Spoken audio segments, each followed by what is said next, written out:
Greece को supply करो long range land attack cruise missile, इसे कहते हैं, जिसकी वजह से तुर्की थोड़ा ऑफ बैलेंस हो है। तो फिर ये तो रडार इवेडिंग है, यानी कि रडार को पता नहीं लगेगा, घूम घूम के अपने फ्लाइट पाथ को शिफ्ट करके वीव करके ये जाके टारगेट में लगेगा, and they have no means of stopping it. वो कहते हैं कि जनाब ये जो S-400 सिस्टम है जो तुर्की के पास है, इसको हम तबाह करवा सकते हैं, तुर्की का नुकसान करवा सकते हैं अगर हम ग्रीस को वेपन्स दें। गला सूख रहा है ना तुर्की का, अरे हमारे खिलाफ ये कर देंगे। क्यों? जब तुमने पाकिस्तान को ड्रोन दिए थे तब तुम्हें एहसास नहीं हुआ था कि भारत भी इस जवाब देगा, भारत पलटवार करेगा? अब क्यों गला सूख रहा है तुम्हारा? इंडिया ये चाहता है कि मैं जरा थोड़ा सा इनको टफ टाइम दूं।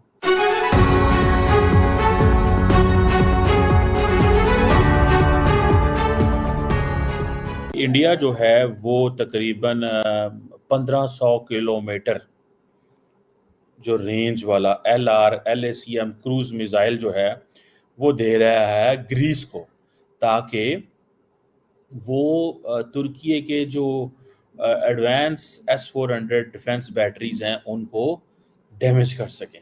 तो इंडिया अपने फुटप्रिंट्स फैलाना चाहता है, इंडिया अपनी जो एनिमोसिटी है वो बढ़ाना चाहता है। जैसे फॉर एग्जांपल इंडिया ने, अगर आपको याद हो कि आर्मीनिया एंड आज़रबाईजान की लड़ाई में आज़रबाईजान को डिफेंस इक्विपमेंट दिया था, ठीक हो गया। India stood against Azerbaijan, one thing.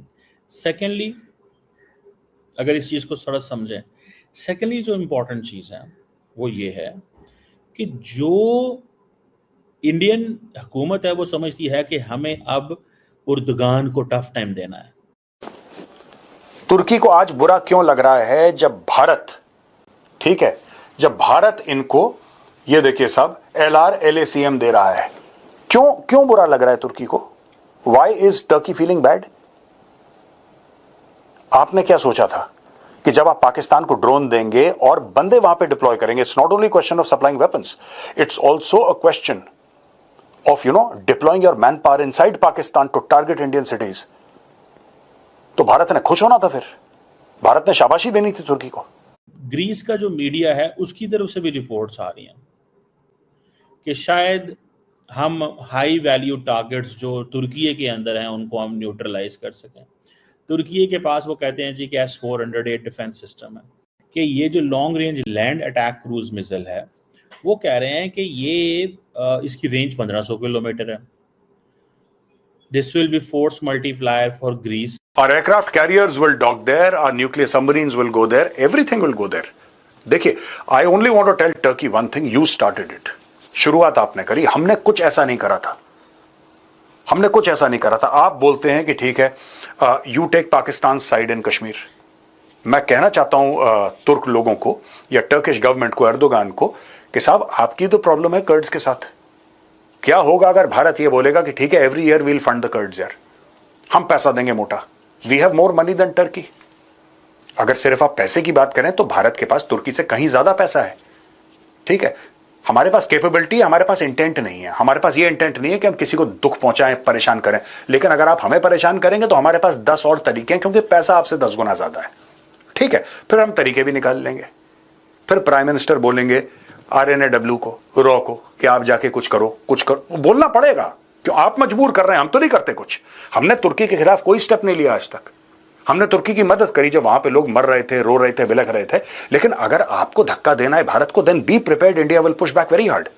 फिर आप ये मत कहना कि डिस्प्रोपोर्शनेट है, भारत का रिस्पॉन्स डिस्प्रोपोर्शनेट ही होता है। जो इंडिया का ये जो मिसाइल है वो एक जिसे कहते हैं ना, ये एक इंडिजिनस है, मानिक स्मॉल टर्बोफोन इंजन जो है वो that has it is powered with this, और कन्वेंशनल और न्यूक्लियर वॉरहेड्स भी लेके जा सकता है, और हाई ऑल्टीट्यूड पे फ्लाई करता है।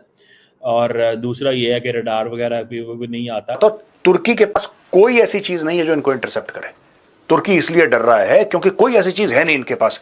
अगर इंडिया दे देता है ग्रीस को ये, उसके बाद तुर्की के पास इस चीज का, इस मिसाइल का कोई जवाब नहीं है। इंडिया इज बेसिकली लुकिंग कि ये जो नई जियोपॉलिटिकल अलाइनमेंट है, इसमें हमने तुर्की को क्या करना है, तंग कैसे करना है, तुर्की का नुकसान कैसे करना है, क्योंकि इंडिया और तुर्की के दरमियान टेंशन्स बढ़ गई हैं। इंडिया का वहाँ पे जाना और ये कहना कि हम तो जनाब वो जिसे कहते हैं ना, जाके असला देना चाहते हैं, वो वांट टू गिव वेपन्स, हम वेपन्स देना चाहते हैं। और वेपन्स भी किसको देना चाहते हैं कि जनाब वेपन्स देना चाहते हैं कि जाएं और जाके लड़ें, नेटो कंट्री पे हमला कर दें। क्या तुर्की के पास ऐसा कोई एयर डिफेंस सिस्टम है जो इसको long range land attack cruise missile को रोक पाए? नथिंग। तुर्की के पास ऐसा कुछ भी नहीं है। कोई ऐसा इनके पास एयर डिफेंस सिस्टम या कोई ऐसी सरफेस टू एयर मिसाइल या कोई ऐसा रडार नहीं है जो इसको सक्सेसफुली रोक दे, इसलिए इनका गला सूख रहा है।